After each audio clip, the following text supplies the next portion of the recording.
வரும் பொடி நடையாக அமெரிக்காவை வலம் வருவோம். கடல் மேல் சிவப்பு கம்பளம் விரித்து ஐரோப்பாவில் குடிபுகுவோம்.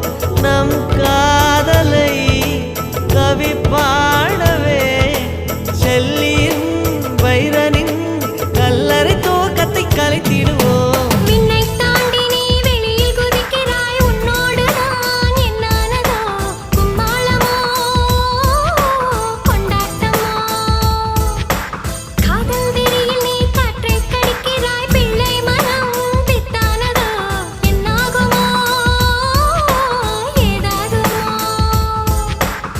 வாடை காற்றுக்கு வயசாச்சு, வாழும் பூமிக்கு வயசாச்சு. கொடியுகம் போனால் என்ன, காதலுக்கு எப்போதும் வயசாகாது.